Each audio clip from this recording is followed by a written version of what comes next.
أعوذ بالله من الشيطان الرجيم بسم الله الرحمن الرحيم الحمد لله رب العالمين الصلاة والسلام على أشرف الأنبياء والمرسلين خاتم النبيين بالقاسم محمد اللهم صل وأهل بيته الطيبين الطاهرين المعصومين الذين أذهب الله عنهم الرجس وطهرهم تطهيرا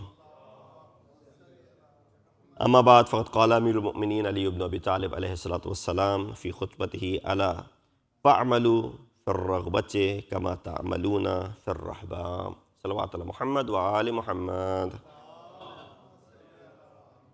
We're on khutbah number 28. Discussed it last week. We started it.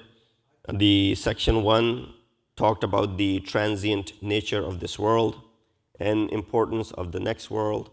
We went in the depths of that last week, so I won't go over that. Inshallah, second section primarily talks about the hereafter or the paradise, striving for the hereafter. Going live. I can't do it. I'm sitting over here. How come I do it? The second section is about striving for paradise, for Jannat. And inshallah, this is where Imam alayhi salatu wasalam, as I mentioned last week as well, this is a ready-made Isalat Sawab Majlis. That's what it is. So the first part talked about the transient nature of this world, and then the second part of the khutbah is talking about Jannat and paradise. Inshallah, we'll go through it right away. Imam gives us, a few bullet points over here. And of course, the commentators have gone in lengths to explain this. And of course, we're going to try and keep it to our regular 25 to 30 minutes. First discussion here is about the call for departure has been raised. So in the first part, there were 5 points that were mentioned. There will be 5 more points, inshallah, mentioned in this part. So that's how I have divided into so that it's easy for us to carry over. But here it is actually a midpoint of this khutbah. It's not a lengthy khutbah by any means. That's why we're able to cover it in 2 sessions. In fact, if we had an hour, we'd be able to cover the entire thing in 1 session. But just so that we are able to distinguish between the 2 parts, and the first part and the second part, how they're equally seen, where the first is talking about this part of the world, and then the second one is talking about the hereafter. So in the 6th point, Imam alayhi wasalam addresses a very important matter that many people neglect. He says, "Ala fa'amalu fir raghbati kama ta'amaluna fir rahbati." Beware, just as you act in times of fear and distress, so too act in times of ease and tranquility. What does that mean? That means, how vulnerable we become when we're feeling pressure, when we're not literally, no pun intended, under the gun, right? And when your backs are against the wall, when things have tied up, difficulties have engulfed you. You know how we become vulnerable at that time? And we're willing to do anything and everything in order to fix it. I'll give you an example. For example, someone's in the hospital, God forbid. Your loved one, your family member. How do you become? You're willing to go that extra mile just so that, you get some sort of cure for them, they get better, and you're doing everything that you can. You're calling people in Iraq, in Iran, go to the Zari, go give sadaqah or make dua for us, do this. You're willing to do anything. This is in times of distress. Imam alayhi says, worship of God and religiosity is not that we turn to Him only in times of hardship and we cling to His mercy, but then when the storm of difficulties subsides, we forget Allah subhanahu wa ta'ala. Now we're at ease.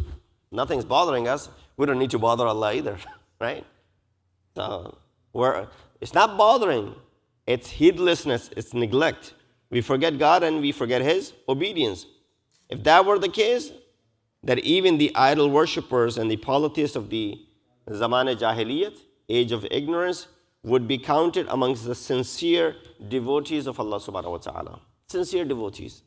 You know, you look in Quran when it talks about فَإِذَا رَكِبُوا فِي الْفُلْكِ دَعْوُوا اللَّهَ مُخْلِصِينَ لَهُ الدِّينَ فَلَمَّا نَجَّاهُمْ إِلَى الْبَرِّ إِذَا هُمْ يُشْرِكُونَ. So when they were on the ship and ship was troubling them, they started worshipping, they started seeking, not from their idols, from Allah subhanahu wa ta'ala. They forgot all their idols.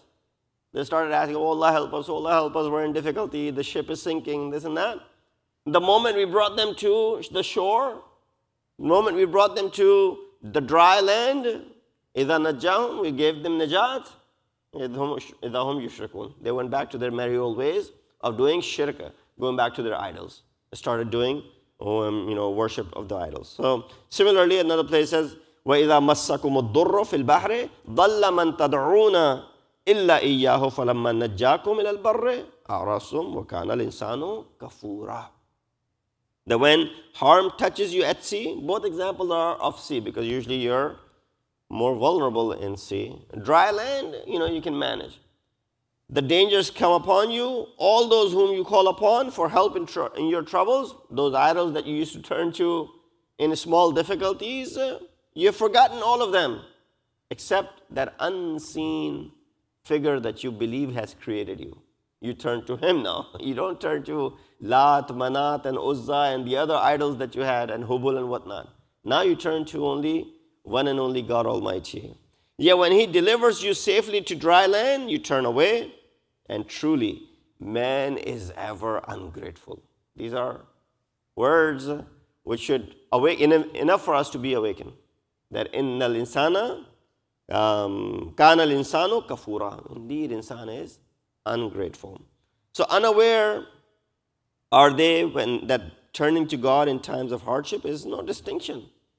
If you and I turn to Allah subhanahu wa ta'ala in times of difficulty, we shouldn't feel any sort of distinction, because there's no difference between us and the kuffar and the people of the time of Jahiliyyat.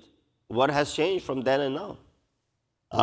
The true honor is that the moments of ease, comfort, health, strength, person remains mindful of Allah subhanahu wa ta'ala and willingly places upon his neck the yoke of servitude to Allah subhanahu wa ta'ala.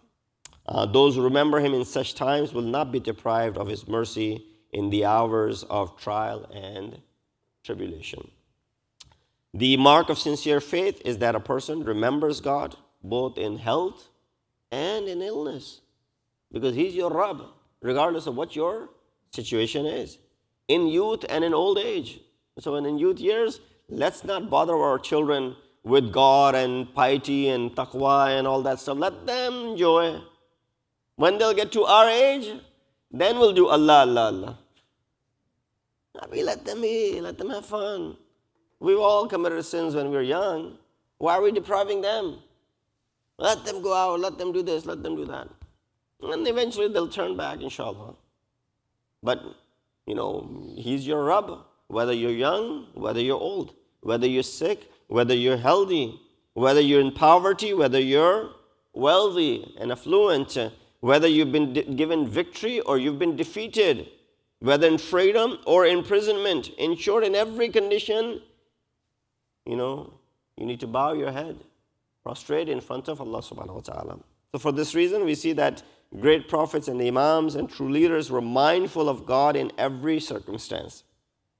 And then states of Imam Ali والسلام, who's relating this khutbah to us, were the same, whether he was confined in his home and his hand seemingly cut off from every worldly means for 25 years, right? The silence of Imam Ali. Did he forget Allah at that time? Or when the power literally comes to his doorstep, knocking on his doorstep. We want you to be the leader. And then he's the sole leader of the entire Muslim Ummah. His state didn't change. He remained the same. The same Ali who used to worship at night with that devoted worship was seen even after he was the leader of the entire Muslim Ummah. Literally had the command in his hands. And of course, not from our perspective. Our perspective, he was Imam from the very beginning. I'm speaking from Khilafat-e-Zahiri. His nightly worship and intimate supplication, his care for the poor and the afflicted, his asceticism and indifference towards the world, all of these were evident and manifest in both conditions of his life. In the seventh point, once again, Imam warns everyone by saying, Ala wa inni lam araka al-jannati nama talibuha wala kannare nama haribuha. He said, beware, never have I seen anything like paradise whose seekers sleep so heedlessly. You and I are seekers of paradise. Yeah, we're sleeping. How can we sleep if we are seeking paradise?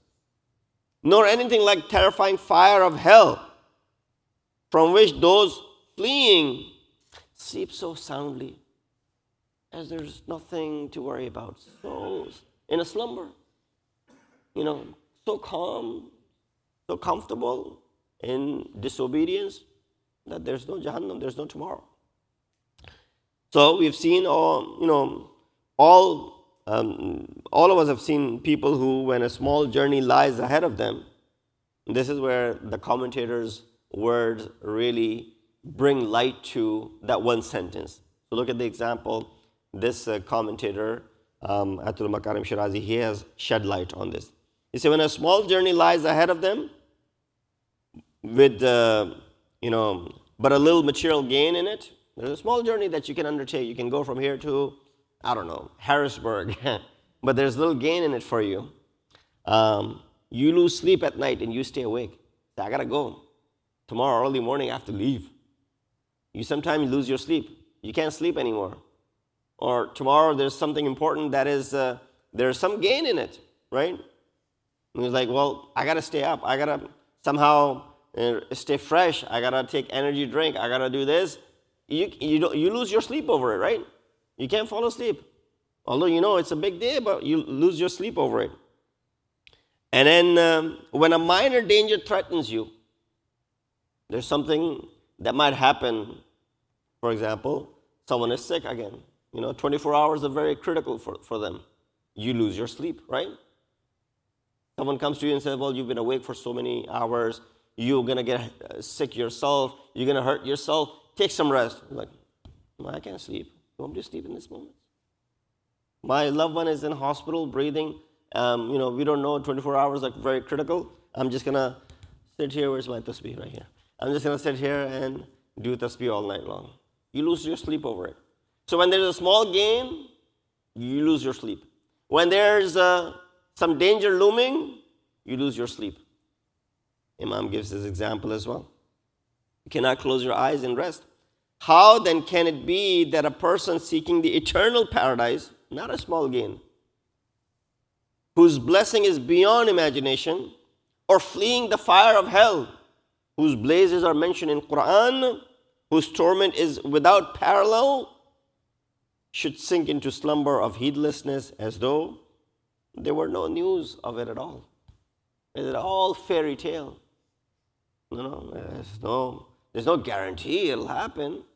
We've heard it in the books. We've read it in Quran. We've read it in Hadith. And then all the doubts that people cast, the people of they don't believe in any religion, the atheists and agnostics and others, they cast, what? Doubts in it? There's nothing tomorrow. This phenomena may arise from the weak. Why does it happen? It happens to all of us. Why does that happen though? Why do we sometime, I'm not saying all the time, there's a different category and breed of people who are always heedless. But you and I sometimes, right? Why does that happen? Well, answer is there. Phenomena may arise from a weakness of faith in the hereafter. It's not that we doubt Jannat or Jahannam. Nobody doubts it. But unless haven't seen something, there's this, I want to use the word doubt, still exists.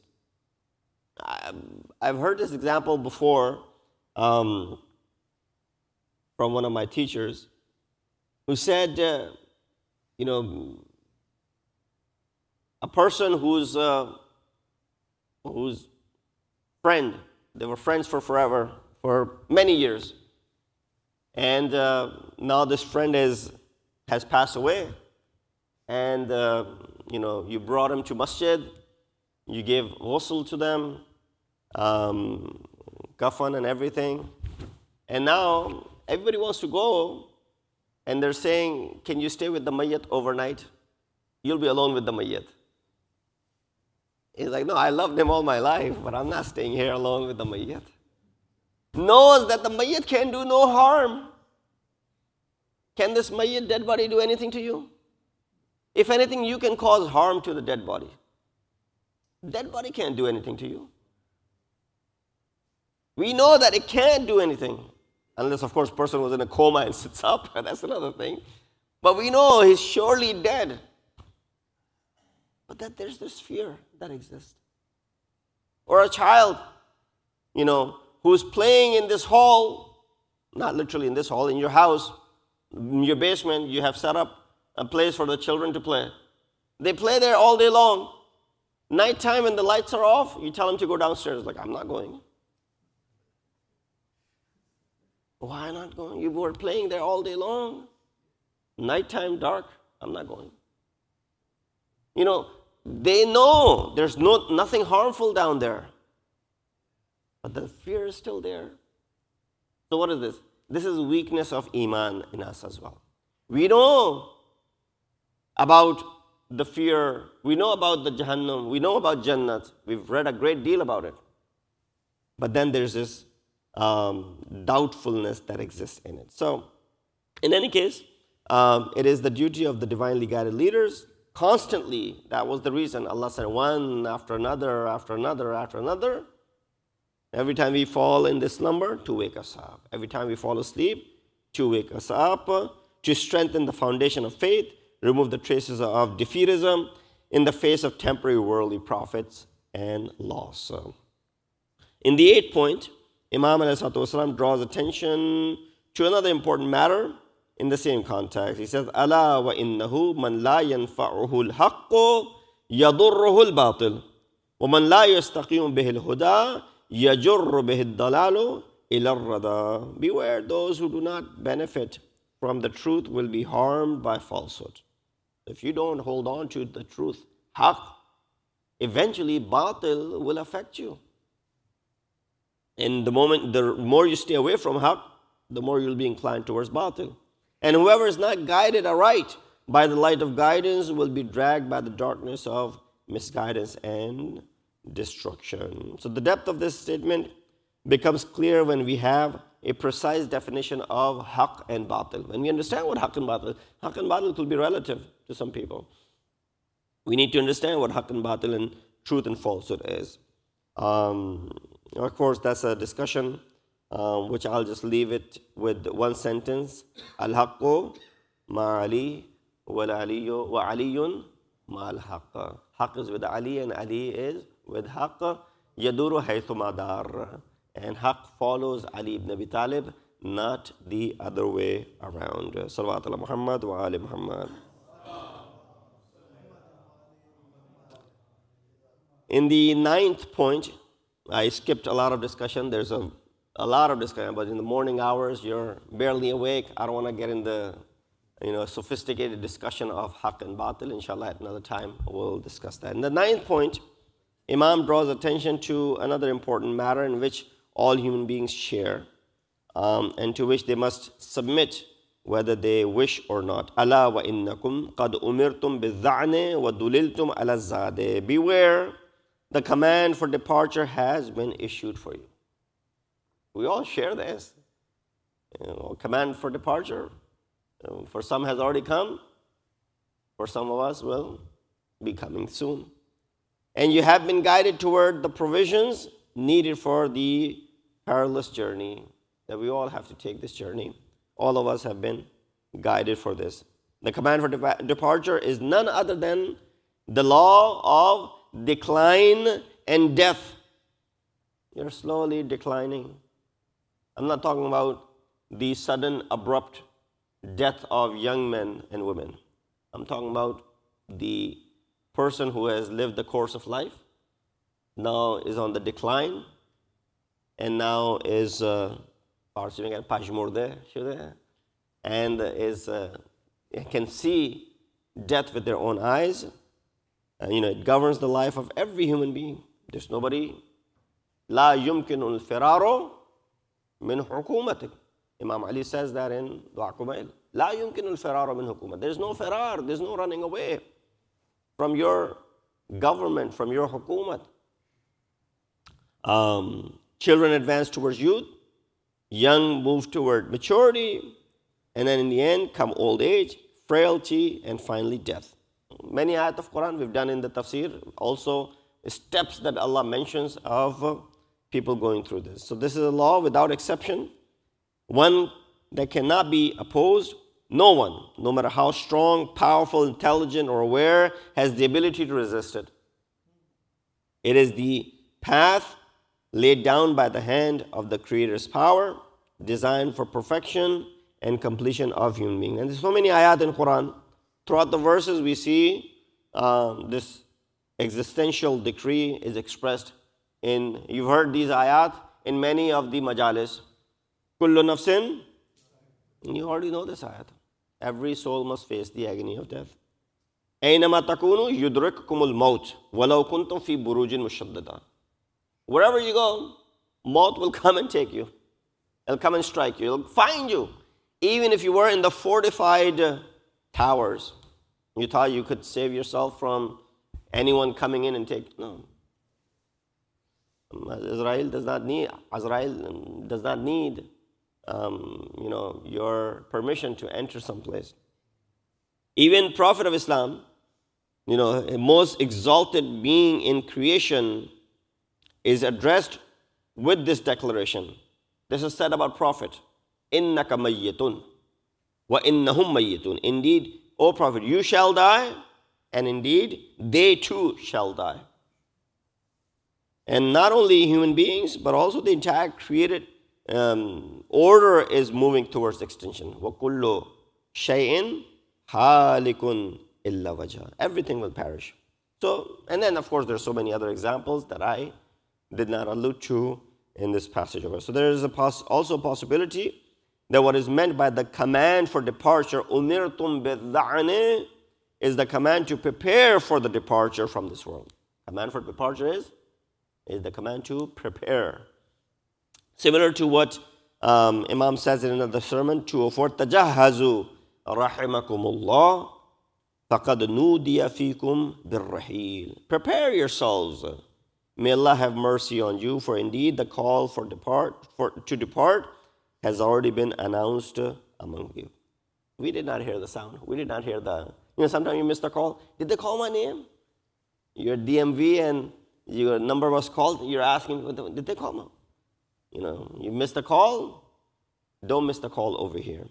As for the command regarding provisions for the journey, all the divine prophets, without exception, brought this instruction from Allah subhanahu wa ta'ala. O people, before you lies a path full of ups and downs, ebbs and flows, a path fraught with fear and danger, a long and extended road that spans the distance between this world and the hereafter. Going from Interstate 80, starting from Boston, going all the way to Oregon, do the entire, or 90 rather, starting from near Boston and going all the way to the West Coast. Long road spans the distance between this world and the hereafter. And this path cannot be traversed without provisions. You need, if you're going cross-country road, you think you can just survive on a few bottles of water? A few granola bars? That's all it's going to do? No. You need proper meal throughout the way. So you got rest areas. You stop there. You get something. But you get only enough in the rest area that will sustain you for the next 7-8 hours. And then you stop again. You get something more. You're not going to go ahead and fill it up because there's, of course, not enough room for you in the car. Unless, of course, you have everything prepared for the entire journey, that is possible as well. But even then, whatever you can fit in this car of yours, this vehicle of yours, right? That's how much you're going to put in it. You're not going to be able to order 300 tabarruk, and then stuff them in your car, take them on the way. You get sick of eating this, the same thing over and over again. You want tanawwu as well. Guess what? This is what life is. We want different things. We want tanawwu, flavors and whatnot, and every now so often. So the provisions for this life journey, is it chicken kadai? Is it biryani? Is it nihari? Of course, nihari. No, the provisions for this journey is nothing but piety, God consciousness, faith, and righteous deeds. Right? That's what it is. Tazawwadu فَإِنَّ خَيْرَ الزَّادِ taqwa. Imam coming back from Safin stops over this graveyard, pays tribute to the deceased, speaks to them. People are, Mom, you're speaking to the dead? He said, yeah, they can understand better than you would understand. And if they could only respond, Mom was telling them what? He said, the houses that you left behind, someone else is living in them. The spouse that you left behind, someone else has married them. The children that you left behind have moved on with their own lives.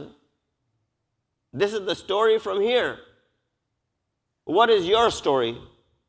What is your news? This is the news from here in this world. What's your news? What news do you got? And then Imam said, if they could only respond, they would say this sentence, خَيْرُ الزَّادِ تَزَوَّدُوا فَإِنَّ خَيْرَ الزَّادِ التَّقْوَى. If they could only respond, they would say this sentence and take provisions. For indeed the best provision is taqwa, God consciousness. So what will have value in the marketplace of resurrection and what will serve as the means of salvation and success is none other than the sound heart, one filled with love, faith in God, and illuminated by the light of piety. There are many ayat in this regard. I'm going to skip the ayat. I'll just read. يَوْمَ لَا يَنْفُ مَالٌ وَلَا بُنُونَ إِلَّا مَنْ أَتَى اللَّهَ بِقَلْبٍ سَلِيمٍ. Worldly wealth will not help you. Children will not help you unless you come with a sound heart. Al-mal wal-banun zinatul hayatul dunya wal-baqiyatul salihat khairun inda rabbika thawaban wa khairun amala, and other things of this nature. Then, in the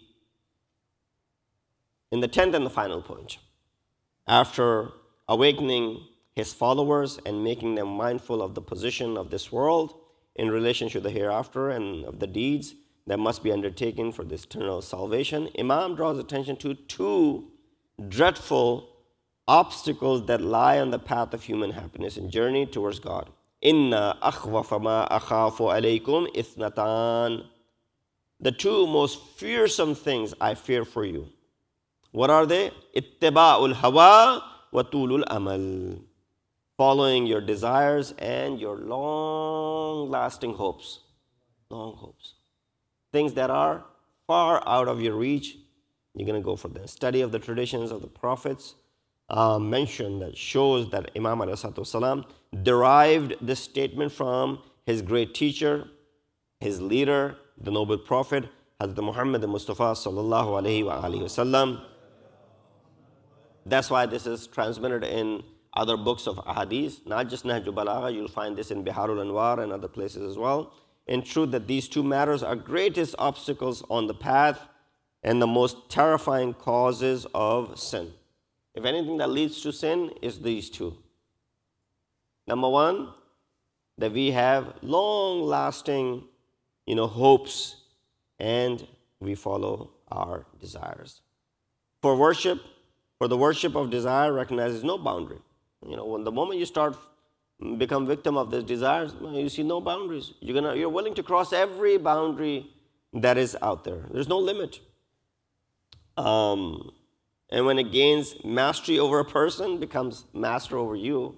Instead of you becoming master over your nafs, the nafs becomes master over you. It blinds and deafens him. Power-hungry people. There are so many examples in the world today. The moment you have power, you're doing everything.